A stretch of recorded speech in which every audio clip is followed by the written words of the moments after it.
السلام عليكم ورحمة الله وبركاته. بسم الله الرحمن الرحيم. الحمد لله رب العالمين والصلاة والسلام على رسول الله وعلى آله وصحبه أجمعين، أما بعد. اللهم سبحانك لا علم لنا إلا ما علمتنا إنك أنت العليم الحكيم. رب اشرح لي صدري ويسر لي أمري واحلل عقدة من لساني يفقه قولي. അള്ളാഹുവിൻ്റെ മാർഗത്തിൽ ഞാനേറെ സ്നേഹിക്കുന്ന സഹോദരങ്ങളെ, സഹോദരിമാരെ, പ്രിയപ്പെട്ട സുഹൃത്തുക്കളെ, മസ്ജിദു ഖുബായിൽ ഇമാം നിന്നിരുന്ന ഒരു അൻസാരിയായ സഹാബിയുണ്ട്. അദ്ദേഹം ഇമാമ് നിൽക്കുന്ന സമയത്തൊക്കെ ഫാത്തിഹ കഴിഞ്ഞാൽ പിന്നെ സൂറത്തുൽ ഇഖ്ലാസ് ഓതിയിട്ട് വേറൊരു സൂറത്ത് ഓതുള്ളൂ. അപ്പോൾ പിന്നിൽ നിൽക്കുന്ന ആൾക്കാർ ചോദിച്ചു, എന്താണ് ഇങ്ങനെ എല്ലാ റക്അത്തിലും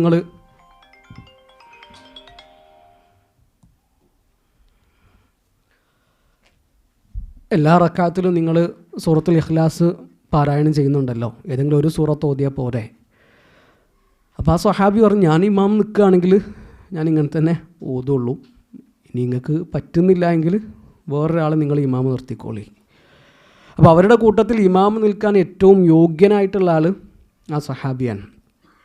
അങ്ങനെ അവസാനം നബി സല്ലല്ലാഹു അലൈഹി വസല്ലമയുടെ അടുത്ത് വിവരമെത്തി. അപ്പോൾ നബി സല്ലല്ലാഹു അലൈഹി വസല്ലമ ആ സഹാബിയെ വിളിച്ചു, ചോദിച്ചു, കാരണം എന്താണ് നിങ്ങളിങ്ങനെയാണ് ഓതുന്നതെന്ന് നാട്ടുകാർ പറയുന്നുണ്ടല്ലോ. അപ്പോൾ അതിന് ആ സഹാബി നൽകിയ മറുപടി, ഇന്നി ഉഹിബ്ബുഹ, ഞാൻ സൂറത്തുൽ ഇഖ്ലാസ് ഇഷ്ടപ്പെടുന്നു, എനിക്കതിനോട് വല്ലാത്തൊരു ഇഷ്ടമാണ്, മഹബ്ബത്താൻ. നബി സല്ലല്ലാഹു അലൈഹി വസല്ലം അത് അംഗീകരിക്കുകയാണ് ചെയ്തത്. നബി പറഞ്ഞു, ഹുബ്ബുക ഇയ്യാഹ അദ്ഖലകൽ ജന്ന, ആ സൂറത്തിനോടുള്ള ഇഷ്ടം നിന്നെ സ്വർഗത്തിൽ പ്രവേശിപ്പിക്കട്ടെ. ഇവിടെ നമ്മൾ ശരിക്കും ആലോചിക്കേണ്ട ഒരു കാര്യം, ഖുർആനിൽ 114 സൂറത്തുകളുണ്ട്. ഈ 114 സൂറത്തുകളുടെ കൂട്ടത്തിൽ നമുക്കേറ്റവും പ്രിയപ്പെട്ട സൂറത്ത് ഈ സൂറത്താണ് എന്ന് പറയാൻ ഒരു സൂറത്ത് നമുക്കുണ്ടോ എന്നുള്ളതാണ്. ഉണ്ടെങ്കിൽ അൽഹംദുലില്ലാ വലിയ കാര്യമാണ്. നമ്മൾ ചില സൂറത്തുകളെ പറ്റിയിട്ടും ആയത്തുകളെ പറ്റിയിട്ടൊക്കെ പറയുമല്ലോ, ആ സൂറത്ത് ഭയങ്കര സംഭവമാണ്, വളരെ ആകർഷണീയമാണ്. ചില ആയത്തുകളെ പറ്റിയിട്ട് നമ്മൾ പറയും, വളരെ ഉഷാറാണ്, അത് മനസ്സിനെ വല്ലാതെ പിടിച്ചു കുലുക്കി. ശരിക്കും ഖുർആനിലെ ഓരോ സൂറത്തുകൾ അങ്ങനെ തന്നെയാണ്. ആ സൂറത്ത് നമ്മൾ കുറച്ചും കൂടി അടുത്തറിഞ്ഞു എന്നുള്ളതാണ്, ആ ആയത്ത് നമ്മൾ കുറച്ചും കൂടി ആഴത്തിൽ പഠിച്ചു എന്നുള്ളതാണ്. ഖുർആൻ്റെ ഓരോ ആയത്തുകൾ പഠിക്കുമ്പോഴും ഓരോ സൂറത്തുകൾ പഠിക്കുമ്പോഴും തീർച്ചയായിട്ടും ആ സൂറത്തുകളും ആ ആയത്തുകളും നമുക്ക് പ്രിയപ്പെട്ടതായിട്ട് മാറും. അപ്പോൾ നമ്മൾ സൂറത്തു ശുഅറായിലാണുള്ളത്. ഇൻഷാ അല്ലാഹ് ഈ അദ്ധ്യായം നമ്മൾ പഠിച്ച് മുന്നോട്ട് പോകുമ്പോൾ നമുക്ക് പ്രിയപ്പെട്ട ഒരു അദ്ധ്യായമായിട്ട് ഈ അദ്ധ്യായം മാറണം. അങ്ങനെ മനസ്സറിഞ്ഞുകൊണ്ടുള്ള ഒരു പഠനം അള്ളാഹു നമുക്ക് എളുപ്പമാക്കി തരട്ടെ. ഈ പരിശ്രമത്തിന് അള്ളാഹു ഏറ്റവും നല്ല പ്രതിഫലം നമുക്കെല്ലാവർക്കും നൽകട്ടെ. പ്രിയപ്പെട്ടവരെ, കഴിഞ്ഞ ക്ലാസ്സിൽ നമ്മൾ പറഞ്ഞ കാര്യങ്ങൾ നിങ്ങളുടെ മനസ്സിലുണ്ടാകുമെന്ന് വിചാരിക്കുന്നു. ഒരു മുഖദ്ദിമയാണ് നമ്മൾ പറഞ്ഞു വെച്ചത്. ഒന്നാമത്തെ ആയത്തിനെ പറ്റിയിട്ടും നമ്മൾ സംസാരിച്ചു. ഇനി രണ്ടാമത്തെ ആയത്ത് മുതലുള്ള ഭാഗങ്ങളാണ് നമുക്ക് എടുക്കാനുള്ളത്. ആദ്യം ആ ഭാഗം ഒന്ന് നമുക്ക് പാരായണം ചെയ്യാം. ഞാൻ ഓതാം, നിങ്ങൾ കൂടെ ഓതുക. അഊദു ബില്ലാഹി മിനശ് ശൈത്വാനിർ റജീം.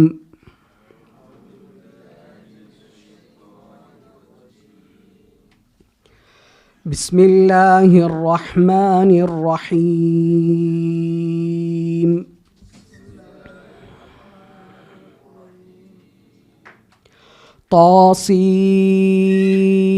ത്വാസീം മീം.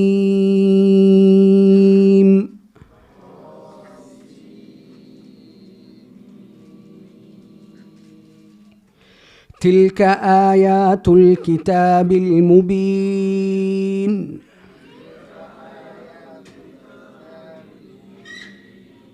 لعلك باخع نفسك ألا يكونوا مؤمنين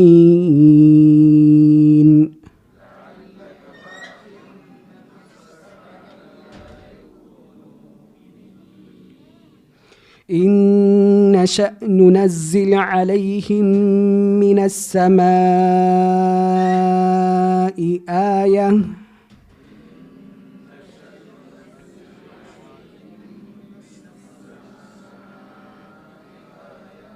فظلت أعناقهم لها خاضعين.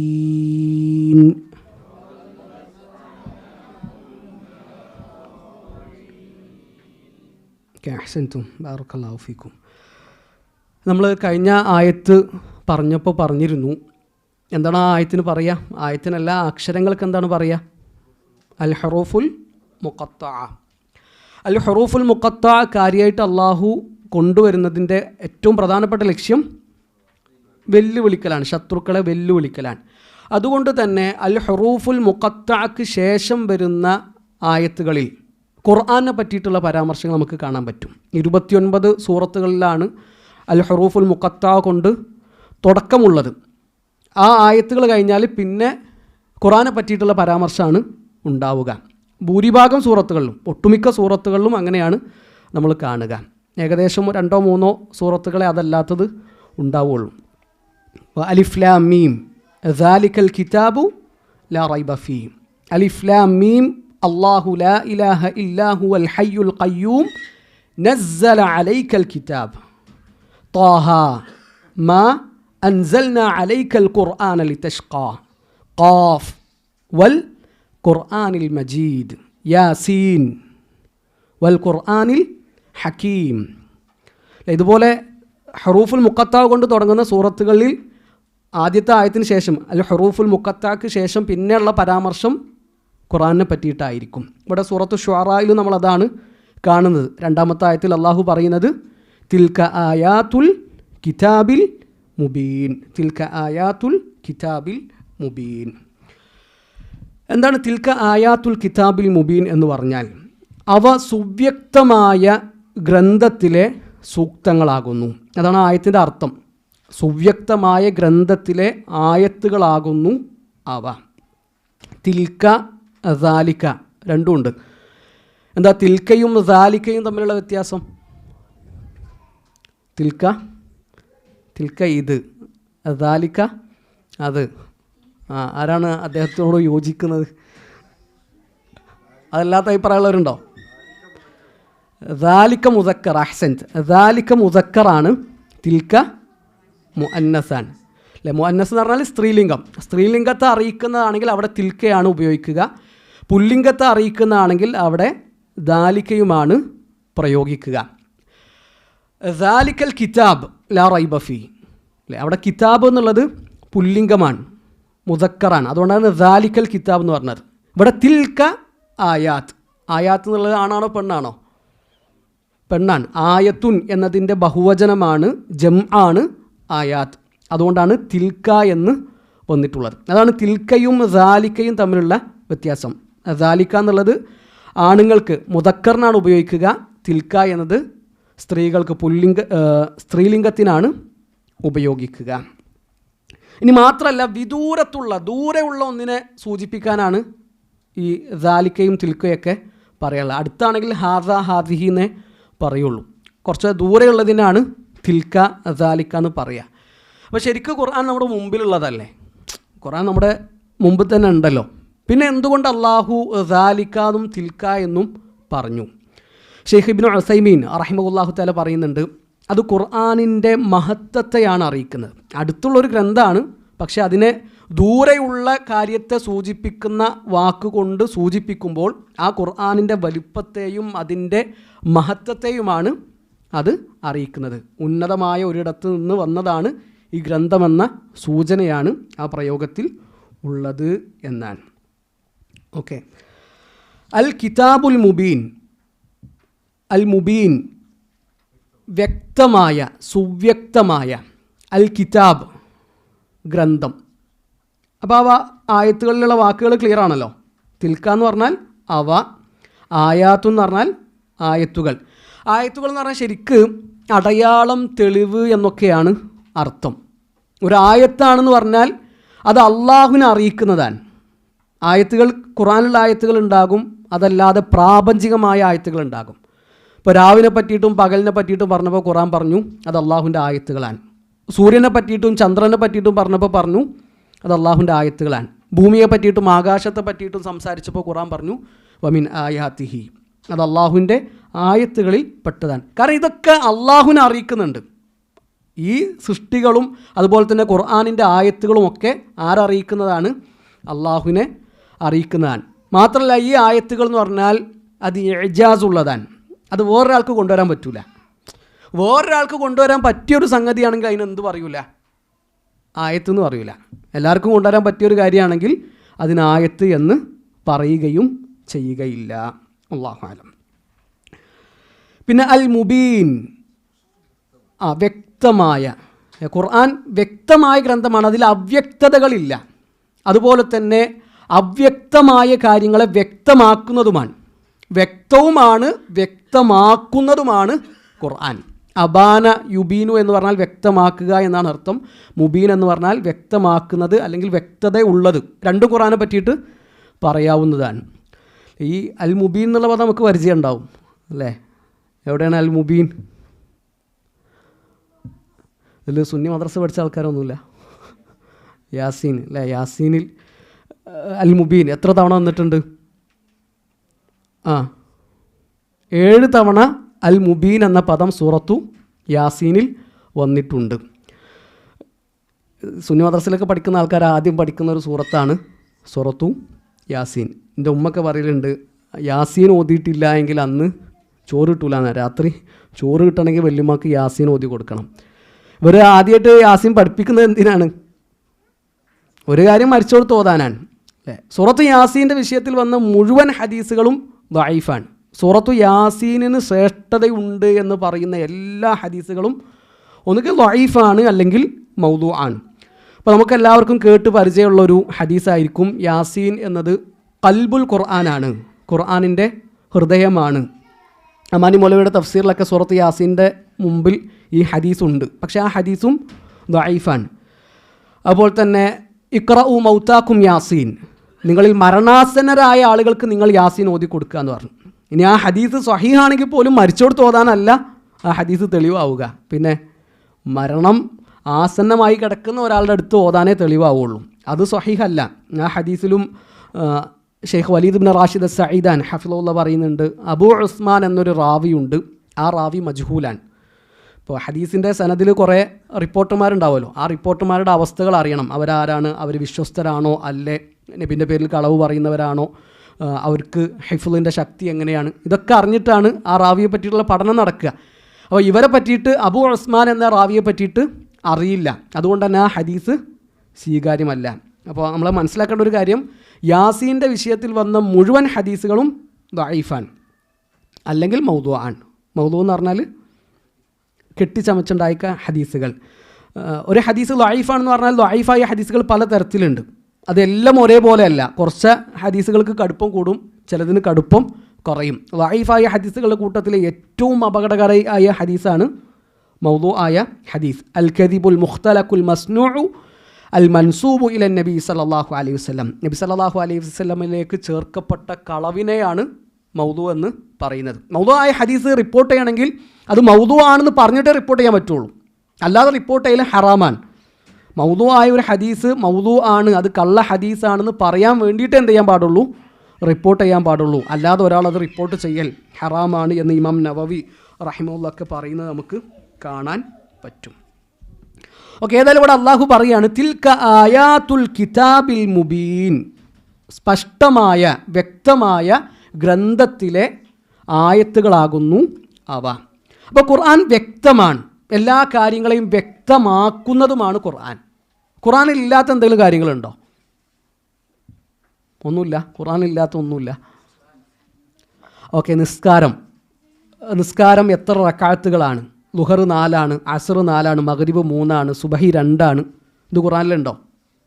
ഇല്ല. അപ്പോൾ പിന്നെ അൽ മുബീൻ എന്ന് പറഞ്ഞതോ വ്യക്തമാക്കുന്നതാണ്, എല്ലാത്തിനെയും വ്യക്തമാക്കുന്നതാണെന്ന് പറഞ്ഞുകൊണ്ടുള്ള ഉദ്ദേശം എന്താണ്? പറഞ്ഞ കാര്യങ്ങൾ വ്യക്തമാണ്, പറയാത്ത കുറേ കാര്യങ്ങളുണ്ട്.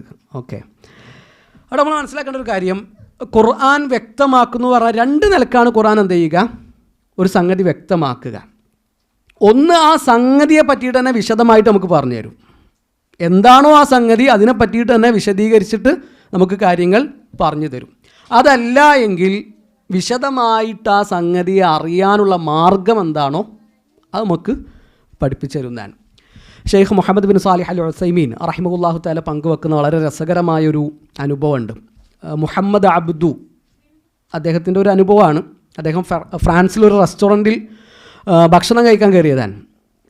അപ്പോൾ സലാഡാണ് കഴിച്ചുകൊണ്ടിരിക്കുന്നത്. മുഹമ്മദ് അബ്ദു ഈജിപ്തിലുള്ള പണ്ഡിതനാണ്. അദ്ദേഹത്തെ പറ്റിയിട്ട് പല ആക്ഷേപങ്ങളും കാര്യങ്ങളൊക്കെ ഉണ്ട്. നമ്മൾ അദ്ദേഹത്തിൻ്റെ ഈ ഒരു അനുഭവം മാത്രം എന്താ ചെയ്യുക, ഷെയ്ഖ് ബിൻ ഉസൈമീൻ റഹിമഹുല്ലാഹ് പറയുന്ന അനുഭവം മാത്രം ഒന്ന് മനസ്സിലാക്കി വെക്കുക. അപ്പോൾ റെസ്റ്റോറൻറ്റിൽ അദ്ദേഹം ഭക്ഷണം കഴിച്ചുകൊണ്ടിരിക്കുമ്പോൾ ഒരു ക്രിസ്ത്യാനിയായ മനുഷ്യൻ ഇദ്ദേഹത്തെ കാണുകയാണ്. അപ്പോൾ ഒരു മുസ്ലിം പണ്ഡിതനെ കണ്ട ആവേശത്തിൽ ഇയാൾ ഓടി വന്നിട്ട് അങ്ങനെ സംസാരിച്ചു തുടങ്ങുകയാണ്. എന്നിട്ട് ഇയാൾ പറയുന്നുണ്ട്, വനസ്സൽനാ അലൈക്കൽ കിതാബ തിബിയാനൻ ലികുല്ലി ഷൈ, എല്ലാ കാര്യങ്ങൾക്കുള്ള വിശദീകരണമായിട്ടാണ് അള്ളാഹു ഖുർആൻ ഇറക്കിയത് എന്നല്ലേ നിങ്ങൾ പഠിച്ചിട്ടുള്ളത്? അതെ, ഞങ്ങളങ്ങനെയാണ് പഠിച്ചിട്ടുള്ളത്. അങ്ങനെയാണെങ്കിൽ നിങ്ങളിപ്പോൾ കഴിച്ചുകൊണ്ടിരിക്കുന്ന ഈ സലാഡ് അതെങ്ങനെ ഉണ്ടാക്കുകയെന്ന് ഖുർആനിലുണ്ടോ എന്നാണ് മൂപ്പരെ ചോദ്യം. അപ്പോൾ മുഹമ്മദ് അബ്ദു ആ റെസ്റ്റോറൻറ്റിലെ ഷെഫിനോട് വരാൻ പറഞ്ഞു. എന്നിട്ട് അയാൾ വന്നപ്പോൾ ചോദിച്ചു, എങ്ങനെയാണ് നിങ്ങൾ ഈ സലാഡ് ഉണ്ടാക്കിയത്? അപ്പോൾ അയാൾ അതിൻ്റെ ചേരുവയും കാര്യങ്ങളൊക്കെ പറഞ്ഞു കൊടുത്തു. എന്നിട്ട് മുഹമ്മദ് അബ്ദു പറഞ്ഞു, ഇത് ഖുർആനിലുണ്ട്, ഇത് ഖുർആനിലുണ്ട്. അപ്പോൾ എന്താ ഖുർആനിലുള്ളത്? ഫസ്അലു അഹ്ല ദിക്ർ ഇൻ കുൻതും ലാ തഅലമൂൻ. നിങ്ങൾക്കൊരു കാര്യത്തിൽ അറിവില്ല എങ്കിൽ നിങ്ങൾ എന്ത് ചെയ്യുക, അത് അറിവുള്ളവരോട് ചോദിക്കാനാണ്. അപ്പോൾ നമുക്ക് ഫർണിച്ചറിനെ പറ്റിയിട്ട് അറിയില്ല, ഒരു മേശ എങ്ങനെ ഉണ്ടാക്കുക, കസേര എങ്ങനെ ഉണ്ടാക്കുക, ഇത് നമുക്കറിയില്ല. അപ്പോൾ നമ്മളത് അറിയുന്ന ഒരു ആശാരിയോട് എന്ത് ചെയ്യണം, ചോദിക്കണം. അത് ഖുർആൻ പഠിപ്പിച്ച ഒരു അടിസ്ഥാനമാണ്. ഫസ്അലു അഹ്ല ദിക്ർ ഇൻ കുൻതും ലാ തഅലമൂൻ. അപ്പോൾ ഇങ്ങനെ രണ്ട് നിലക്കാണ് എന്ത് ചെയ്യുക, ഖുർആൻ കാര്യങ്ങൾ വ്യക്തമാക്കി തരിക. ഒന്നുകിൽ ആ കാര്യത്തെ പറ്റിയിട്ട് തന്നെ വിശദമായിട്ട് പറഞ്ഞു തരും, അതല്ല എങ്കിൽ ആ കാര്യം വിശദമായിട്ട് അറിയാനുള്ള മാർഗം എന്താണ് എന്ന് ഖുർആൻ നമുക്ക് പറഞ്ഞു തരും. ഇപ്പോൾ അള്ളാഹു സൃഷ്ടിച്ച ഏറ്റവും വലിയ ഫിത്ന എന്താണ്? ആദം നബി അലൈഹി സ്വലാത്തു വസ്സലാമയുടെ സൃഷ്ടിപ്പ് മുതൽ ഖിയാമത്ത് നാൾ വരെയുള്ളതിൽ ഏറ്റവും വലിയ ഫിത്ന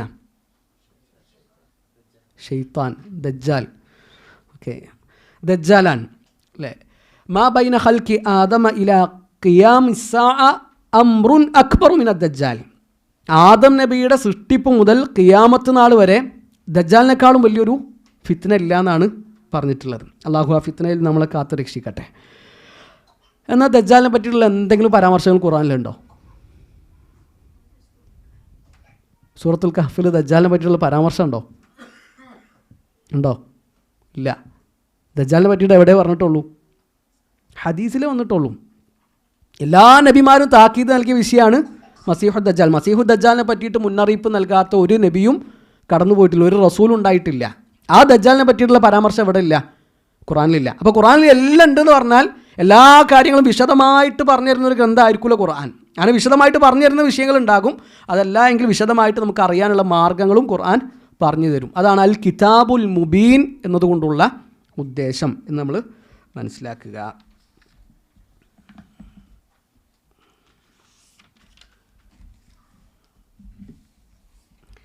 ശേഷം അടുത്ത ആയത്ത് നോക്കുക. ആയത്ത് ക്ലിയർ ആണല്ലോ? രണ്ടാമത്തെ ആയത്ത് ക്ലിയർ ആണല്ലോ? ആയത്തിൻ്റെ അർത്ഥം ഒന്ന് പറഞ്ഞു നോക്കി. തിൽക്ക, അത് അല്ലെങ്കിൽ അവ, ആയാത്ത് ദൃഷ്ടാന്തങ്ങളാണ് അല്ലെങ്കിൽ ആയത്തുകളാണ്, സൂക്തങ്ങളാണ്. ഇവിടെ സൂക്തങ്ങളാണെന്നുള്ള അർത്ഥം പറയാം. അൽ കിതാബ് ഗ്രന്ഥം, അൽ മുബീൻ വ്യക്തമായ അല്ലെ സുവ്യക്തമായ ഗ്രന്ഥത്തിലെ ആയത്തുകളാണ് അത് എന്നാണ് ആ രണ്ടാമത്തെ ആയത്തിൻ്റെ അർത്ഥം. ശേഷം മൂന്നാമത്തെ ആയത്ത് നോക്കുക.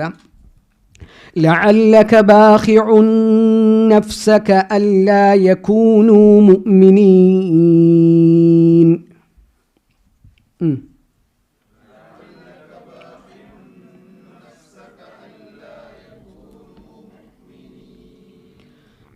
ലഅല്ല എന്ന് പറഞ്ഞാൽ ആയേക്കാം. യാ അയ്യുഹല്ലദീന ആമനു കുതിബ അലൈക്കുമുസ് സിയാം കമാ കുതിബ അലല്ലദീന മിൻ ഖബ്ലിക്കും ലഅല്ലക്കും തത്തഖൂൻ.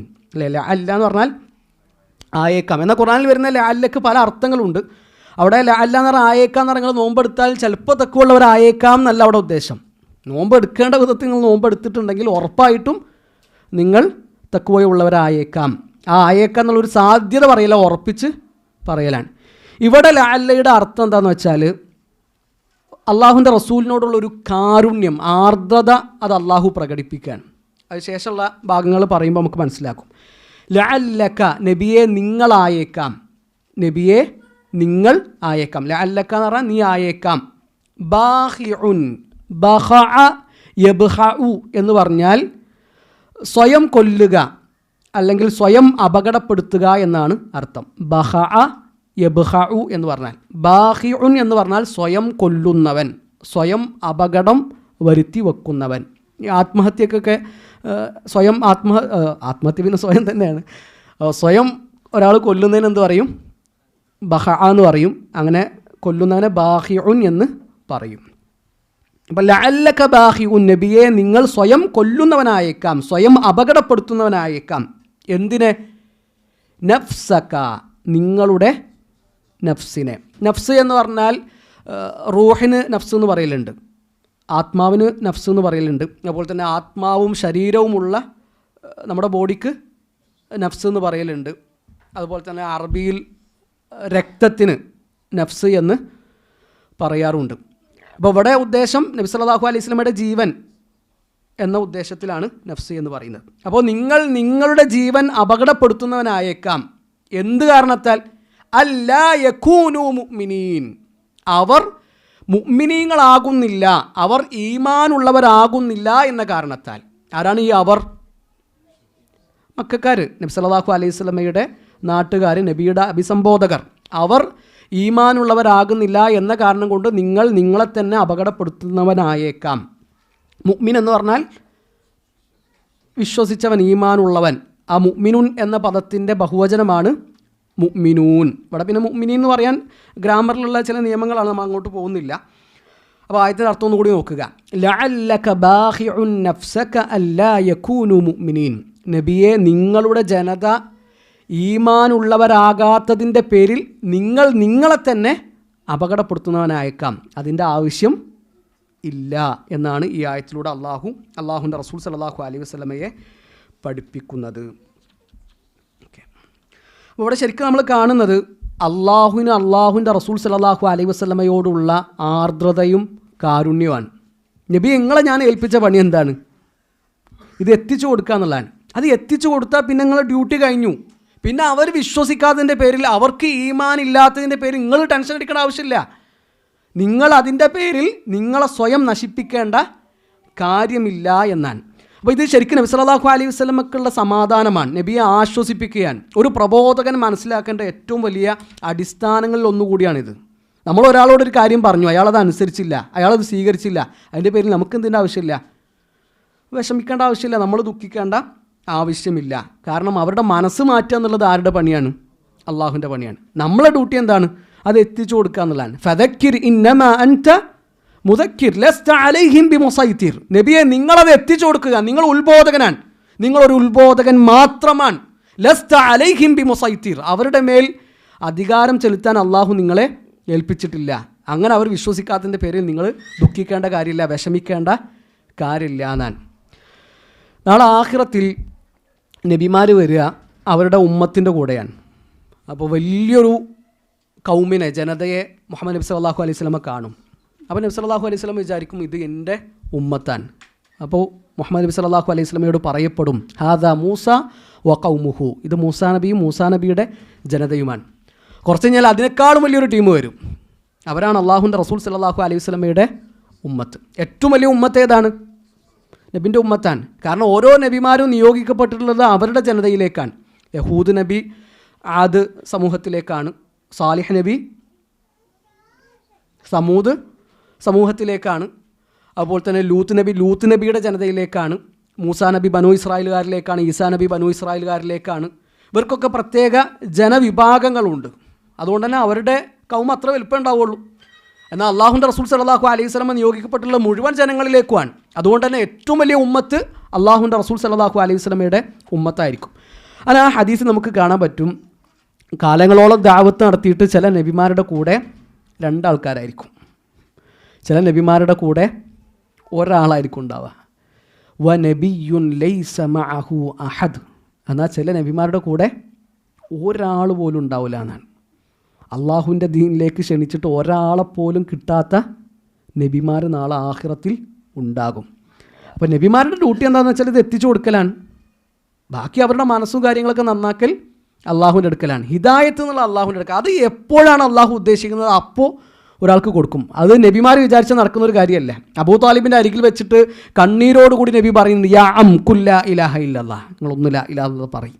എനിക്ക് അള്ളാഹുവിനോടൊന്ന് വാദിക്കാനാണ്. എൻ്റെ മൂത്താപ്പ മരിച്ചത് ലാ ഇലാഹ ഇല്ലല്ലാഹ് പറഞ്ഞിട്ടാണെന്ന് എനിക്കൊന്ന് വാദിക്കാനാണ്. ആരാണ് അബൂ താലിബ് നമ്മൾ ആലോചിക്കുക. എത്ര പതിറ്റാണ്ടുകൾ നബിയെ സംരക്ഷിച്ച മനുഷ്യനാണ്. സ്വന്തം മക്കളെക്കാളും നബിയെ പരിഗണിച്ച മനുഷ്യനാണ് അബൂ താലിബ്. പക്ഷെ അള്ളാഹുവിൻ്റെ ഹിദായത്ത് കിട്ടിയിട്ടില്ല. ഇപ്പോൾ ഈ 2-3 ദിവസങ്ങൾക്ക് മുമ്പ് ബദറിൻ്റെ ചരിത്രം ഇങ്ങനെ വെറുതെ ഇങ്ങനെ വായിച്ച സമയത്ത് മനസ്സിൽ വല്ലാതെ സ്ട്രൈക്ക് ചെയ്ത ഒരു കാര്യം, ഇപ്പോൾ ബദറിൻ്റെ സൈന്യത്തിൽ അപ്പുറത്തുണ്ടായിരുന്ന കുറേ ആൾക്കാരെ പേര് കേൾക്കുമ്പോൾ ഇപ്പോൾ നമ്മൾ റളിയല്ലാഹു അൻഹു എന്ന് പറയാൻ അല്ലേ. ബദർ ഉണ്ടാകാനുള്ള ഒരു കാരണം അബൂ സുഫിയാൻ്റെ സംഘം ഷാമിലേക്ക് കച്ചവടത്തിന് പോയി. ആ സംഘത്തെ തടയാനാണ് നബിയും കൂട്ടർ പുറപ്പെടുന്നത്. മുസ്ലിങ്ങൾക്കെതിരെ യുദ്ധം ചെയ്യാനുള്ള സമ്പത്ത് വാരിക്കൂട്ടാൻ മക്കയിൽ നിന്ന് ഷാമിലേക്ക് കച്ചവടത്തിന് പോയ കച്ചവട കാരവൻ്റെ നേതാവാണ്, ലീഡറാണ് അബൂ സുഫിയാൻ. ആ അബൂ സുഫിയാൻ്റെ പേര് കേൾക്കുമ്പോൾ നമ്മളെന്ന് പറയാണ് റളിയല്ലാഹു അൻഹു. ഉഹദിൽ ശത്രുക്കളുടെ ലീഡറിൻ്റെ പേരാണ് അബൂ സുഫിയാൻ. ബദറിൽ ബന്ദിയായി പിടിക്കപ്പെട്ട ആളാണ് സുഹൈൽ ഇബ്നു അംർ. ഹുദൈബിയയുടെ ചരിത്രം വായിക്കുന്ന ഒരാൾ സുഹൈൽ ഇബ്നു അംർ പിന്നീട് ഇസ്ലാം സ്വീകരിച്ചിട്ടില്ല എന്ന വിവരം അറിഞ്ഞിട്ടില്ല എങ്കിൽ, ഇസ്ലാം സ്വീകരിച്ചു എന്ന വിവരം അറിഞ്ഞിട്ടില്ല എങ്കിൽ ആ ഹുദൈബിയയുടെ ചരിത്രം വായിക്കുമ്പോൾ അയാൾക്ക് ഏറ്റവും കൂടുതൽ വെറുപ്പുണ്ടാകുന്ന ഒരാൾ സുഹൈൽ ഇബ്നു അംറാണ്. കാരണം നബി അത്രക്കും വേദനിപ്പിക്കുകയും അപമാനിക്കുകയും ചെയ്ത മനുഷ്യനാണ് സുഹൈൽ. കരാർ എഴുതിക്കൊണ്ടിരിക്കുകയാണ്, ബിസ്മില്ലാഹിർ റഹ്മാനിർ റഹീം എന്ന് എഴുതിക്കോ. അപ്പോൾ സുഹൈൽ പറഞ്ഞു, റഹ്മാനിർ റഹീം എന്ന് എഴുതാൻ പറ്റില്ല, അള്ളാഹു റഹ്മാനും റഹീമും ആണെന്ന് ഞങ്ങൾ അംഗീകരിക്കുന്നില്ല, വേണമെങ്കിൽ ബിസ്മില്ല എന്ന് എഴുതിക്കോളി. അങ്ങനെ റഹ്മാനിർ റഹീം എന്നുള്ളത് മായ്ച്ചു. അർ റഹ്മാനിർ റഹീം എന്നുള്ള ഭാഗം മായ്ച്ചു. അലി ഇബ്നു അബി ത്വാലിബ് റളിയല്ലാഹു അൻഹു ആണ് കരാർ എഴുതുന്നത്. അടുത്ത വാക്കാണ് ഇത് മുഹമ്മദുർ റസൂലുള്ളാഹിയും മക്കക്കാരും തമ്മിലുള്ള കരാറാണ്. അവർ മുഹമ്മദ് ബിൻ അബ്ദില്ല എന്ന് എഴുതാം. അബ്ദുള്ളയുടെ മകൻ മുഹമ്മദ് എന്ന് എഴുതിക്കോ, മുഹമ്മദ് റസൂലുള്ള എന്ന് എഴുതാൻ ഞങ്ങൾ സമ്മതിക്കില്ല. നീ റസൂലാന്ന് ഞങ്ങൾ അംഗീകരിക്കണമെങ്കിൽ പിന്നെ നമ്മളും തമ്മിൽ എന്തിനാ തർക്കം, ഞങ്ങൾ പിന്നെ എന്തിനാ ഞങ്ങളെ തടയുന്നത്. അപ്പോൾ നബി സല്ലല്ലാഹു അലൈഹി വസല്ലം പറഞ്ഞു, എന്നാൽ അലി നീ ആ ഭാഗം മായ്ക്ക്. അപ്പോൾ അലി ഇബ്നു അബി ത്വാലിബ് റളിയല്ലാഹു അൻഹു പറഞ്ഞു, നബി എനിക്ക് കഴിയൂല, റസൂലുള്ള എന്നുള്ള ഭാഗം മായ്ക്കാൻ എനിക്ക് കഴിയൂല, നബിക്ക് എഴുത്തും വായന അറിയില്ല, എന്നാൽ എവിടെയാണ് കാണിച്ചു തരണം. അലി ഇബ്നു അബി ത്വാലിബ് എന്ന് കാണിച്ചു കൊടുത്തു. നബി സല്ലല്ലാഹു അലൈഹി വസല്ലം നബിൻ്റെ കൈ കൊണ്ടാണ് ആ റസൂലുള്ള എന്നുള്ള ഭാഗം മായ്ക്കുന്നത്. കുറച്ച് കഴിയുമ്പോൾ സുഹൈൽ ഇബ്നു അംറിൻ്റെ മകൻ വരുന്നുണ്ട്, അബൂജന്തൽ. ആ അബൂജന്തലിൻ്റെ ചങ്ങലക്കെട്ട് വലിച്ചുകൊണ്ടോ എന്നൊക്കെ ചരിത്രം ഹുദൈബി നമ്മൾ വേറെ തന്നെ വായിക്കേണ്ട ഒരു അധ്യായമാണ്.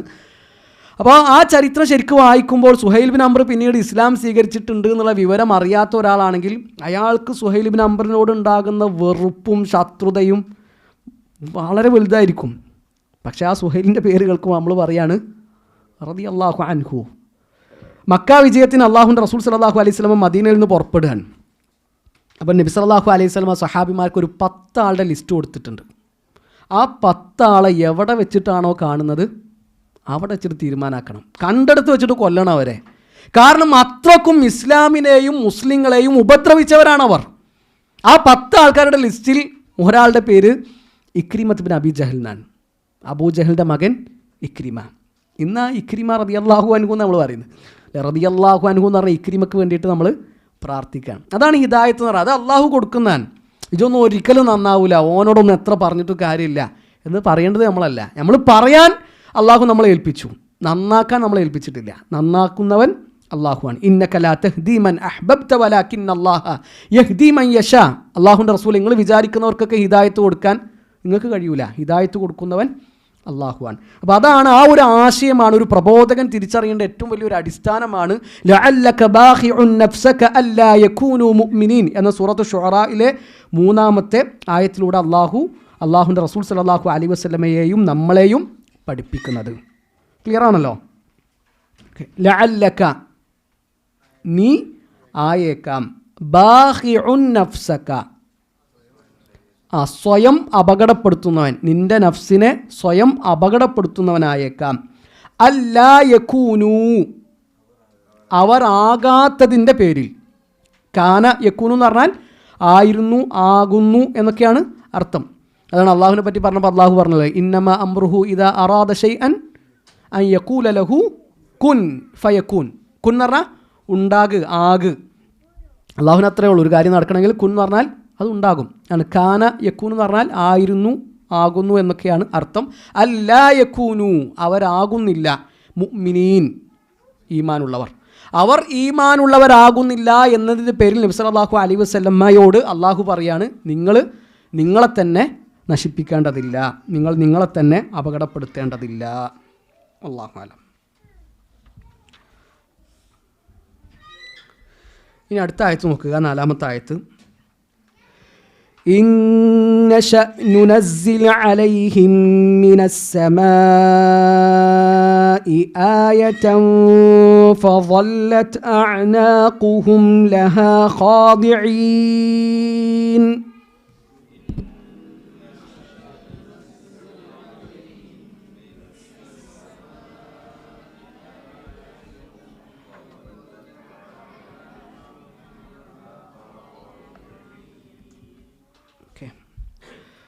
ഇൻ നശഅ നുനസ്സിൽ അലൈഹിം മിനസ് സമാഇ ആയ, നാം ഉദ്ദേശിച്ചിരുന്നുവെങ്കിൽ ആകാശത്ത് നിന്ന് അവർക്ക് നാം ഒരു ആയത്ത് ഇറക്കിക്കൊടുക്കുമായിരുന്നു.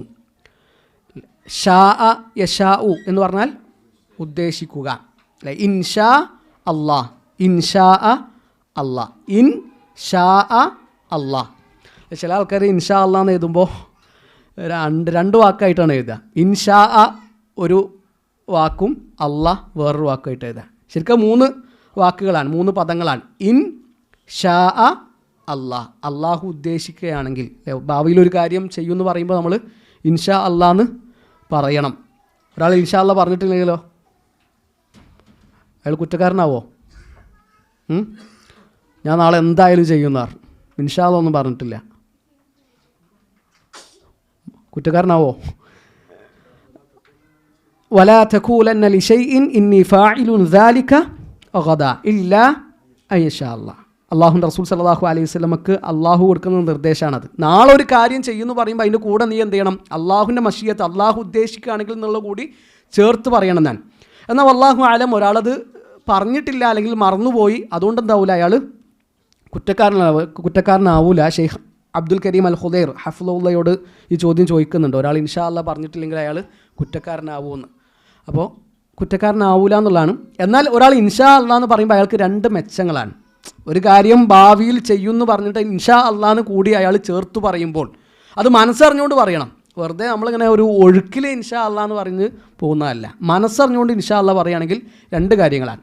ഒന്ന്, അയാൾ ആ കാര്യം അള്ളാഹുവിനെ ഏൽപ്പിക്കാൻ. അല്ലേ, നമ്മൾ വിചാരിച്ചുകൊണ്ട് മാത്രം ഒരു സംഗതി നടക്കുമോ? ഇല്ല. അതിന് അള്ളാഹുവിൻ്റെ തീരുമാനം വേണം, അള്ളാഹുവിൻ്റെ സഹായം വേണം. അപ്പോൾ അള്ളാഹുവിനെ അയാൾ ആ വിഷയം ഏൽപ്പിക്കുകയാണ്, അള്ളാഹുവിലേക്ക് തവക്കുൽ ചെയ്യുകയാണ്. രണ്ടാമത്തെ ഒരു കാര്യം എന്താണെന്ന് വെച്ചാൽ ആ കാര്യത്തിന് അള്ളാഹുവിൻ്റെ സഹായം അയാൾക്ക് കിട്ടുന്നതാണ്. ഒരു കാര്യം ഭാവിയിൽ അല്ലെങ്കിൽ നാളെ കുറച്ച് കഴിഞ്ഞിട്ട് നമ്മൾ ചെയ്യുമെന്ന് പറയുമ്പോൾ ഇൻഷാ അല്ലാ എന്ന് കൂടി ചേർത്ത് പറയുമ്പോൾ അള്ളാഹു ആ വിഷയത്തിൽ ആ മനുഷ്യനെ സഹായിക്കുന്നതാണ്. ഈ 2 നേട്ടങ്ങൾ ഒരാൾ ഇൻഷാ അല്ലാ പറയുമ്പോൾ ഉണ്ടാകുന്നു. ഷെയ്ഖ് മുഹമ്മദ് ബിൻ സാലിഹ് അൽ ഉസൈമീൻ റഹിമഹുല്ലാഹു തആല പറയുന്നത് നമുക്ക് കാണാൻ പറ്റും. അപ്പോൾ ഇൻ നശ, നാം ഉദ്ദേശിക്കുകയാണെങ്കിൽ, ആണെങ്കിൽ എന്നർത്ഥം നമുക്ക് ഇവിടെ നിന്ന് കിട്ടിയത് ഇൻ അല്ലേ, ഇൻ. അപ്പോൾ ഒരു ഷർത്ത് വെച്ചിട്ട്, ഒരു കണ്ടീഷൻ വെച്ചിട്ടാണ് അള്ളാഹു പറയുന്നത്. ഞാൻ ഉദ്ദേശിക്കുകയാണെങ്കിൽ നുനസ്സിൽ അലൈഹിം, നാം ഇറക്കി കൊടുക്കും. ഉദ്ദേശിക്കുകയാണെങ്കിൽ ഇറക്കി കൊടുക്കും, പക്ഷേ ഞാനത് ഉദ്ദേശിച്ചിട്ടില്ല. ആണ് നുനസ്സിൽ. നസ്സല യുനസ്സിലു എന്ന് പറഞ്ഞാൽ ഇറക്കി എന്നാണ് അർത്ഥം. നസ്സല എന്ന് പറഞ്ഞാൽ ഇറക്കി. നസല എന്ന് പറഞ്ഞാലോ ഇറങ്ങി. 2 തമ്മിലുള്ള മാറ്റം മനസ്സിലാക്കുക. നസല എന്ന് പറഞ്ഞാൽ ഇറങ്ങി എന്നാണ്. ഒരാൾ സ്വയം ഇറങ്ങുന്നതിനാണ് എന്ത് പറയുക? നസല എന്ന് പറയുക. നസല എന്ന് പറഞ്ഞാൽ വേറൊരാൾ ഇറക്കലാണ്. ഖറജ എന്ന് പറഞ്ഞാൽ പുറപ്പെട്ടു. ഒരാൾ സ്വയം പുറത്തു പോലാണ്. ഒരാൾ സ്വയം പുറത്തു പോകുന്നതിനാണ് എന്ത് പറയുക? ഖറജ എന്ന് പറയുക. എന്നാൽ ഖറജ എന്ന് പറഞ്ഞാലോ പുറത്താക്കി എന്നാണ്. ക്ലാസ്സിൽ നിന്ന് ഒരു അധ്യാപകൻ ഒരു വിദ്യാർത്ഥിയെ പുറത്താക്കി, അതിന് ഖറജ എന്നാണ് പറയുക. ഖുറൂജ് അടിക്കുക എന്നല്ലേ, എക്സിറ്റ് അടിക്കുക അല്ലേ. ഖറജ എന്ന് പറഞ്ഞാൽ സ്വയം പുറത്തു പോലാണ്. ഖറജ എന്ന് പറഞ്ഞാൽ വേറൊരാൾ പുറത്താക്കലാണ്. നസല എന്ന് പറഞ്ഞാൽ ഇറങ്ങലാണ്. നസ്സല എന്ന് പറഞ്ഞാൽ ഇറക്കലാണ്. ഇവിടെ അള്ളാഹു പറഞ്ഞത് വ ഇൻ നശഅ നുനസ്സിൽ അലൈഹിം, നസ്സല യുനസ്സിലു എന്നാണ് നുനസ്സിൽ. നാം ഇറക്കി കൊടുക്കും അലൈഹിം അവരുടെ മേൽ. ആരുടെ മേൽ? ആരാണ് ഈ അവർ എന്ന് പറഞ്ഞാൽ? മക്കക്കാർ. ആയത്തും മിനസ്സമായി ആയ, ആകാശത്ത് നിന്ന് ഒരായത്ത് നാം ഇറക്കി കൊടുക്കും. സമാ എന്ന് പറഞ്ഞാൽ ആകാശം, അതിൻ്റെ ഓപ്പോസിറ്റാണ് അർള്, ഭൂമി. അങ്ങനെ ഒരായത്ത് നാം ഇറക്കി കൊടുത്താൽ ഫവല്ലത്ത്, അവർ ആയിത്തീരും. വല്ല യവില്ലു എന്ന് പറഞ്ഞാൽ ആയിത്തീരുക എന്നാണ് അർത്ഥം. വല്ല യവില്ലു എന്ന് പറഞ്ഞാൽ ആയിത്തീരുക. ഇവിടെ വല്ലത്ത് എന്ന് പറയാൻ കാരണം അനാക്കുഹ് എന്നുള്ളത് പെണ്ണാൻ. അനാക്ക് എന്ന് പറഞ്ഞാൽ ഒനുക്കുൻ. ഒനുക്കുൻ എന്ന് പറഞ്ഞാൽ കഴുത്ത് അല്ലെങ്കിൽ പെരടി എന്നാണ് അർത്ഥം. നമ്മുടെ ശരീരത്തെയും അതുപോലെ തന്നെ നമ്മുടെ തലയെയും കണക്ട് ചെയ്യുന്ന ഭാഗത്തിനാണ് ഒനുക്ക് എന്ന് പറയാം. കഴുത്ത്, പെരടി. ഒനുക്കുൻ എന്നതിൻ്റെ ബഹുവചനമാണ് അനാക്ക്.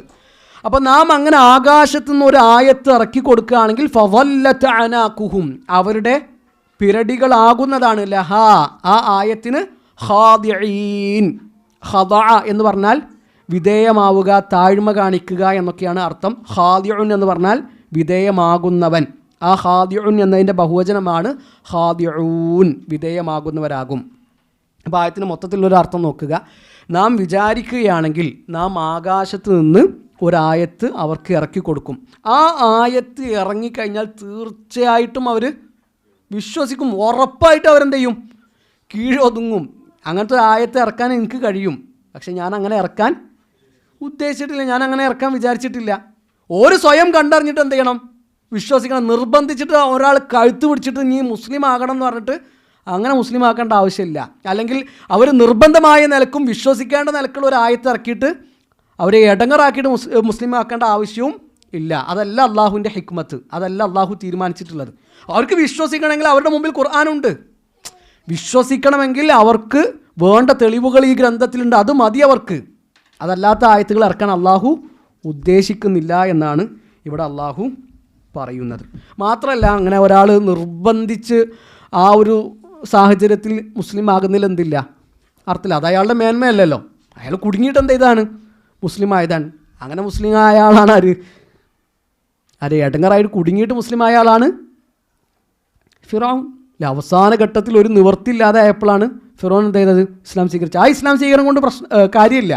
നബി സല്ലല്ലാഹു അലൈഹി വസല്ലം പറഞ്ഞു, സൂര്യൻ പടിഞ്ഞാറ് ഉദിക്കുന്നത് വരെ തൗബയുടെ വാതിൽ ഓപ്പണാണ്. സൂര്യൻ പടിഞ്ഞാറ് ഉദിച്ചു കഴിഞ്ഞാൽ അത് ക്ലോസായി. അതുപോലെ തന്നെ മാലം യുഗർഗീർ, മരണം തൊണ്ടക്കുഴിയിലെത്തിയിട്ട് ആ ഗർഗർ ശബ്ദം വരുന്നത് വരെ ഒരാൾക്ക് നന്നാവാനുള്ള അവസരമുണ്ട്. അവസാനം മരിക്കുകയാണ്, എല്ലാ കാര്യങ്ങളും ബോധ്യപ്പെട്ട് അതുവരെ കാണാത്ത കാഴ്ചകൾ കാണുമ്പോൾ ഞാൻ മടങ്ങുകയാണ്, ഞാൻ നന്നാവുകയാണെന്ന് പറഞ്ഞുകൊണ്ട് കാര്യമില്ല. ഫിറൗൻ അവസാനം പറയുന്ന വാക്ക് എന്താണ്?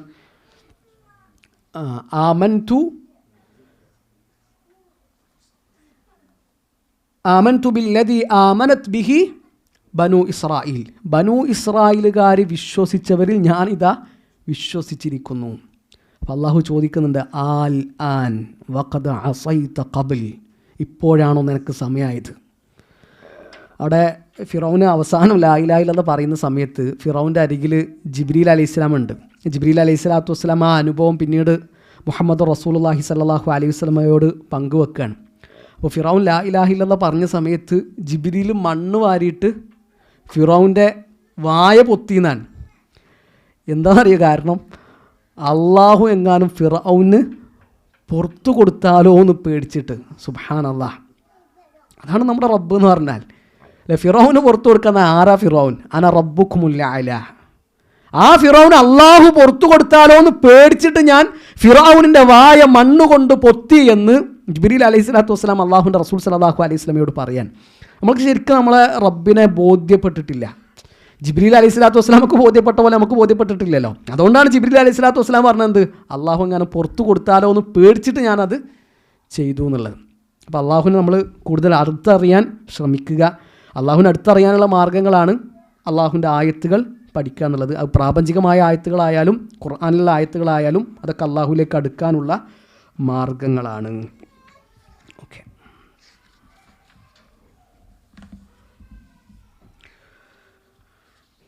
ആയത്ത് ക്ലിയർ ആണോ? ഈ ആയത്ത് നമുക്ക് കിട്ടുന്ന കുറച്ച് പാഠങ്ങൾ. ഒന്ന്, ഇസ്ബാത്തുൽ മഷീഅത്തിലില്ല, അള്ളാഹുവിന് എന്തുണ്ട്? മഷീഅത്ത് എന്ന സിഫത്തുണ്ട്, ഉദ്ദേശം എന്ന സിഫത്ത് അള്ളാഹുവിനുണ്ട്. അതാണ് വ ഇൻ നശ നുനസ്സില അലൈഹിം, നാം ഉദ്ദേശിക്കുകയാണെങ്കിൽ എന്ന് അള്ളാഹു പറഞ്ഞത്. അപ്പോൾ അള്ളാഹു ഉദ്ദേശിക്കും, മനുഷ്യന്മാർ ഉദ്ദേശിക്കുന്ന പോലെയാണോ? അല്ല. അള്ളാഹുവിൻ്റെ സിഫത്തുകൾ അള്ളാഹുവിന് അനുയോജ്യമായ നിലക്ക് ഉണ്ടെന്ന് അള്ളാഹു പറഞ്ഞാൽ, അള്ളാഹുവിൻ്റെ റസൂൽ പറഞ്ഞാൽ നമ്മൾ എന്ത് ചെയ്യുക? അത് വിശ്വസിക്കുക. അതിൻ്റെ രൂപമോ കോലമോ മനുഷ്യന്മാർ ഉദ്ദേശിക്കുന്ന പോലെയാണോ അല്ലെങ്കിൽ വേറെ ഏതെങ്കിലും സൃഷ്ടികൾ ഉദ്ദേശിക്കുന്ന പോലെയാണോ എന്നൊന്നും വ്യാഖ്യാനിക്കാൻ പാടില്ല. രണ്ടാമത്തൊരു കാര്യം, അള്ളാഹുവിൻ്റെ കഴിവാണ്.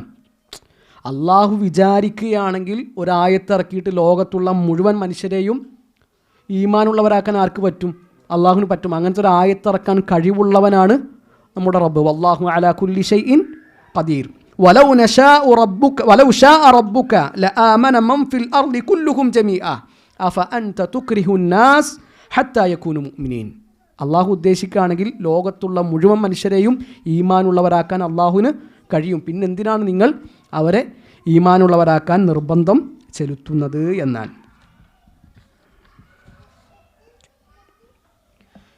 ക്ലിയർ അല്ലേ? അപ്പോൾ 1, 2, 3, 4 ആയത്തുകളാണ് ഇപ്പോൾ നിലവിൽ നമ്മൾ കംപ്ലീറ്റ് ചെയ്തിട്ടുള്ളത്. ഇൻഷാ അല്ലാഹ് ബാക്കി ആയത്തുകൾ നമുക്ക് വരുന്ന ക്ലാസ്സുകളിൽ വിശദമായിട്ട് പറയാനാണ് വിചാരിക്കുന്നത്. അള്ളാഹു സഹായിക്കട്ടെ. ഇന്നത്തെ ക്ലാസ്സിൽ നിന്ന് കുറച്ച് ചോദ്യങ്ങൾ ആകാമെന്ന് തോന്നുന്നു. നമ്മൾ ആദ്യം മസ്ജിദ് ഖുബായിൽ ഒരു ഇമാമിനെ പറ്റി പറഞ്ഞില്ലേ? എന്താണ് മസ്ജിദ് ഖുബായുടെ പ്രത്യേകത? അള്ളാഹുവിൻ്റെ റസൂൽ സല്ലല്ലാഹു അലൈഹി വസല്ലം മദീനയിൽ വന്നപ്പോൾ ആദ്യം നിർമ്മിച്ച പള്ളിയാണ് മസ്ജിദ് ഖുബ. പിന്നെ 2 റക്അത്ത് നിസ്കരിച്ചാൽ ഒരു ഉംറ ചെയ്ത കൂലിയാണ്. ലമൻ തതഹറ ഫീ ബൈതിഹി, ഒരാൾ വീട്ടിൽ നിന്ന് വുളൂ ചെയ്തു, മസ്ജിദ് ഖുബ ലക്ഷ്യം വെച്ചുകൊണ്ട് പുറപ്പെട്ടു. വസല്ലാ ഫീഹി റക്അത്തൈൻ, 2 റക്അത്ത് അവിടെ വെച്ച് നിർവഹിച്ചു. കാന കഉംറത്തിൻ, അവർക്കൊരു ഉംറ ചെയ്ത കൂലിയുണ്ട്. ഇത് ഖുബ പള്ളിയിൽ പോയ ആൾക്കാർ ആരൊക്കെയുള്ളത്? എല്ലാവരും പോയതാ? മദീന സിയാറ പോയിട്ടുണ്ടാവും അല്ലേ? ഓക്കെ, ഇൻഷാ അല്ലാഹ് വഫഖനല്ലാഹ്.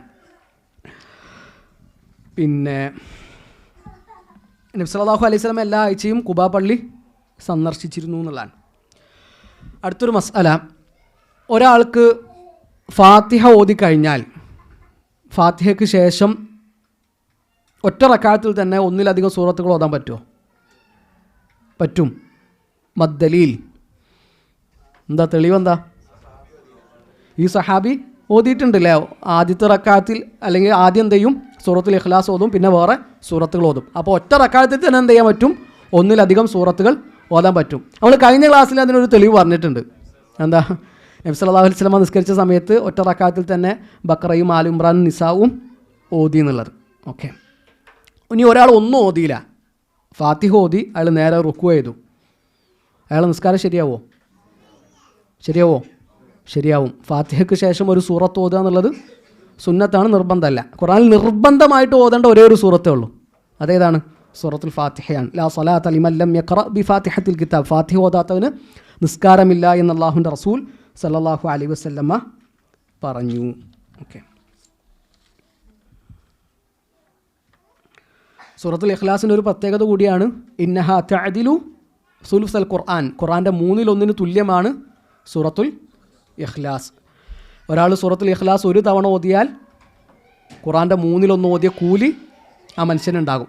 2 തവണ ഓതിയാൽ ഖുർആൻ്റെ 2/3 ഓതിയ കൂലി, 3 തവണ ഓതിയാൽ ഖുർആൻ മുഴുവൻ ഓതിയ കൂലിയാണ്. അതൊക്കെ നമ്മൾ ചിന്തിക്കേണ്ടത് ദീൻ എന്ന് പറഞ്ഞാൽ എത്ര എളുപ്പമാണ്. അള്ളാഹുവിൻ്റെ ദീനിൽ കൂലി കിട്ടാനുള്ള മാർഗങ്ങൾ ഒരുപാടുണ്ട്. ഒരു 10 സെക്കൻഡ് 15 സെക്കൻഡ് ഉണ്ടെങ്കിൽ നമുക്ക് ഖുർആൻ മുഴുവൻ ഓതിയ കൂലി കിട്ടും. അതിനർത്ഥം പിന്നെ അയാൾ ഖുർആൻ ഓതേണ്ടതാണോ? അയാൾ നിസ്കരിക്കാൻ നിന്നു, ഉപരി 3 സൂറത്തുൽ ഇഖ്ലാസ് ഉണ്ട് ഓതിയിട്ട് നിസ്കാരം നിർവഹിച്ചു. അതെന്താണ് ഫാത്തിഹ ഓതാത്ത്? സൂറത്തുൽ ഇഖ്ലാസ് 3 തവണ ഓതിയാൽ ഖുർആൻ മുഴുവൻ ഓതിയ പോലെയല്ലേ എന്ന് പറഞ്ഞാൽ പറ്റുമോ? അത് പറ്റൂല. ഒരു കാര്യം കൂലി കിട്ടുന്നത് വേറെയാണ്, ഒന്നിന് പകരാകുന്നത് വേറെയാണ്. ഇപ്പോൾ റമദാനിൽ ഉംറ നിർവഹിച്ചാൽ ഹജ്ജിൻ്റെ കൂലിയാണ്. ഒരാൾ റമദാനിൽ ഉംറ ചെയ്തിട്ട് പറയണം ഇനി ഞാൻ ഹജ്ജ് ചെയ്യുന്നില്ല എന്ന് പറഞ്ഞാൽ കൂലി വേറെ, പകരമാകുന്നത് വേറെ. അങ്ങനത്തെ ഒരു പ്രശ്നം. ചില ആൾക്കാർ ഖുർആൻ ഓതില്ല, എന്നിട്ട് ഇത് ഉണ്ടായതാണ്, ഒരാൾ ചോദിച്ചതാണ്. ഇങ്ങനെ സംസാരം കേട്ടിട്ട് ഇപ്പോൾ ഒരാൾ ഖുർആൻ ഓതുന്നില്ല, മൂപ്പരിപ്പോൾ സ്ഥിരമായിട്ട് സൂറത്തുൽ ഇഖ്ലാസാണ് ഓതുന്നതാണ്. അപ്പോൾ അങ്ങനത്തെ ഏർപ്പാടല്ല അത്. അത് അള്ളാഹുവിൻ്റെ റഹ്മത്താണ്, അള്ളാഹു നമുക്ക് നൽകിയ ഔദാരിയാണ്. എന്നാൽ ഖുർആൻ്റെ ബാക്കിയുള്ള സൂറത്തുകൾ കൂടി ഓതുമ്പോഴാണ് അതിൻ്റെ റിസൾട്ട് നമുക്ക് കിട്ടുക എന്നുള്ളതാണ്. ഇനി ഒറ്റ റക്അത്തിൽ തന്നെ ഒന്നിലധികം സൂറത്തുകൾ ഓതുമ്പോൾ നമ്മൾ ശ്രദ്ധിക്കേണ്ട ഒരു കാര്യം, അത് പിന്നെ നിൽക്കുന്ന ആൾക്കാർക്ക് കൂടി അറിയോ എന്നുള്ളത് കൂടി എന്ത് ചെയ്യുക, ആലോചിക്കുക. നമ്മൾ ഏതെങ്കിലും ഒരു നാട്ടിൽ പോയിട്ട് ഇമാം നിന്നിട്ട് അവിടെ പള്ളിയിലാകെ കച്ചറുണ്ടാക്കി പോരരുത്. നമ്മുടെ നാട്ടിൽ അങ്ങനെ പ്രശ്നം ഉണ്ടായിരുന്നു. ഒരിക്കൽ ഇശാ നിസ്കരിക്കുന്ന സമയത്ത് ഇമാമ് ഒറ്റ റക്അത്തിൽ തന്നെ 2 സൂറത്ത് ഓതി. പള്ളി നിൽക്കുന്ന ആൾക്കാർക്കൊന്നും ഇത് പരിചയമില്ല. ഓരോരോ സൂറത്ത് കഴിഞ്ഞിട്ട് നമ്മളങ്ങനെയാണല്ലോ, നമുക്ക് പരിചയമുള്ള ഒരു സൂറത്താണ് ഓതുന്നതെങ്കിൽ ഇമാമ് റുക്കൂലേക്ക് പോകുന്നതിന് മുമ്പ് തന്നെ നമ്മൾ കയ്യൊക്കെ വെച്ചിട്ടുണ്ടാവും അല്ലേ. സുഹ്ഫി ഇബ്രാഹിം ഓ മൂസ പറയുമ്പോൾ സുഹ്ഫി ഇബ്രാഹിം ഓ മൂസ, അടുത്ത കയ്യും താഴെ കൂടും. അതാണ് നമ്മളെ അവസ്ഥ. അപ്പോൾ ഇവർ കയ്യൊക്കെ അയച്ച് റെഡിയായി നിൽക്കുകയാണ്. ഇമാമ് റുക്കൂ പോകുന്നില്ല, ഇമാമ് അടുത്ത സൂറത്ത് ഓതി. അങ്ങനെ പള്ളിയിലാകെ പ്രശ്നമായി. അപ്പോൾ നമ്മളങ്ങനെ ഓതുമ്പോൾ എന്ത് ചെയ്യുക, ശ്രദ്ധിക്കുക. നമ്മൾ ആ പിന്നെ നിൽക്കുന്ന ആൾക്കാരെ കൂടി എന്ത് ചെയ്യുക, പരിഗണിക്കുക എന്നുള്ളത്. ഓക്കെ, ദഈഫായ ഹദീസുകളുടെ കൂട്ടത്തിൽ ഏറ്റവും അപകടകാരിയായ ഹദീസ് ഏതാണ്? മൗദൂആയ ഹദീസാണ് അല്ലെ. മൗദൂആയ ഹദീസ് റിപ്പോർട്ട് ചെയ്യുന്നതിൻ്റെ വിധി എന്താണ്? മൗദൂ ആണെന്ന് പറയാൻ വേണ്ടി മാത്രമേ ഹദീസ് റിപ്പോർട്ട് ചെയ്യാൻ പാടുള്ളൂ, അല്ലാതെ റിപ്പോർട്ട് ചെയ്യൽ ഹറാമാൻ. ഈ മൗദൂആയ ഹദീസുകളുടെ വിഷയത്തിൽ സ്വതന്ത്രമായ ഗ്രന്ഥങ്ങൾ തന്നെ പണ്ഡിതന്മാർ രചിച്ചിട്ടുണ്ട്. ഇബ്നുൽ ജൗസി റഹിമഹുല്ലാഹു തആലക്ക് അൽ മൗദൂആത്തുൽ കുബ്ര എന്നുള്ളൊരു കിതാബുണ്ട്. അതിൽ അദ്ദേഹം മൗദൂആയ ഹദീസുകളാണ് ക്രോഡീകരിച്ചിട്ടുള്ളത്. ഈ മൗദൂആത്തിൻ്റെ പേരിലൊരു കഥ പറയലുണ്ട്. ഒരു ഖത്തീബ് അയാൾ വെള്ളിയാഴ്ച ഖുത്ബ പറയുമ്പോൾ ഫുൾ വെറൈറ്റി ഹദീസുകളാണ് പറയുക. ആരും കേൾക്കാത്ത സംഭവങ്ങളും വളരെ രസകരമായ ഹദീസുകളൊക്കെയാണ് ഖുത്ബയിൽ ഉണ്ടാവുക. അപ്പോൾ ഒരാൾ ഒരിക്കൽ ഖുത്ബ കഴിഞ്ഞിട്ട് ചോദിച്ചു, ഞാൻ കുറേ ആൾക്കാരെ ഖുത്ബ കേട്ടിട്ടുണ്ട്, പക്ഷെ നിങ്ങൾ ഫുൾ വെറൈറ്റിയാണ്, ആരും പറയാത്ത ഹദീസുകളാണല്ലോ നിങ്ങൾ പറയുന്നത്, നിങ്ങൾക്ക് എവിടെ നിന്ന് അത് കിട്ടുന്നത്? അപ്പോൾ ഈ സാധു പറഞ്ഞു, ഞാൻ ഇബ്നുൽ ജൗസിയുടെ അൽ മൗദൂആത്തിൽ നിന്നാണ് ഈ ഹദീസ് എടുക്കുന്നതെന്നാണ്. അപ്പോൾ മൗദൂ എന്ന് പറഞ്ഞാൽ അറബി ഭാഷയിൽ വിഷയം എന്ന അർത്ഥമുണ്ട്, സബ്ജക്റ്റ് എന്നുള്ള അർത്ഥമുണ്ട്. അപ്പോൾ ഇയാൾ വിചാരിച്ചിട്ടുണ്ട് എന്താണ് അൽ മൗദൂആത്തുൽ കുബ്ര, വലിയ വലിയ വിഷയങ്ങൾ എന്ന നിലക്കാണ് മൂപ്പർ എന്ത് ചെയ്യുന്നത്, മൗദൂആത്തിൽ നിന്ന് ഹദീസ് റിപ്പോർട്ട് ചെയ്യുന്നതാണ് കഥ.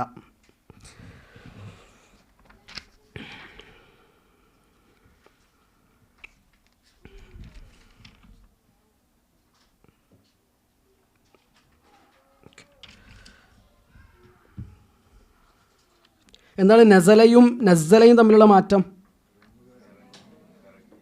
നസല എന്ന് പറഞ്ഞാൽ ഇറങ്ങി, നസ്സല എന്ന് പറഞ്ഞാൽ ഇറക്കി. ഒരാൾ ഭാവിയിൽ ഒരു കാര്യം ചെയ്യുമ്പോൾ ഇൻഷാ അല്ലാ എന്ന് പറയുമ്പോൾ അയാൾക്ക് കിട്ടുന്ന 2 മെച്ചങ്ങൾ. ഒന്ന്, ആ കാര്യം അയാൾ അള്ളാഹുവിൽ തവക്കുൽ ചെയ്യുകയാണ്. 2, ആ കാര്യം ചെയ്യാൻ അള്ളാഹു അയാൾക്ക് കൂടുതൽ എളുപ്പം നൽകും, സഹായം നൽകുമെന്നാണ് വിഷയം. ഓക്കെ, ഖുർആനിൽ പരാമർശമില്ലാതെ ഹദീസിൽ മാത്രം പരാമർശിക്കപ്പെട്ടൊരു വിഷയം അറിയാൻ പറ്റുമോ?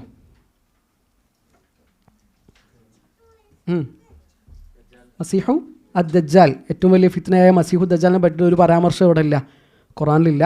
അത് ഹദീസിൽ മാത്രമാണ് വന്നിട്ടുള്ളത്. ഹാദാ വല്ലാഹു അലം. തൽക്കാലം നമുക്കിവിടെ നിർത്താമെന്ന് വിചാരിക്കുന്നു. കൂടുതൽ അറിയാനും പഠിക്കാനും അള്ളാഹു നമ്മളെല്ലാവരെയും സഹായിക്കട്ടെ. ബാറക്കല്ലാഹു ഫീക്കും. جزاكم الله خيرا. أقول قولي هذا أستغفر الله لي ولكم ولجميع المسلمين. سبحانك اللهم وبحمدك أشهد أن لا إله إلا أنت أستغفرك وأتوب إليك. السلام عليكم ورحمة الله وبركاته.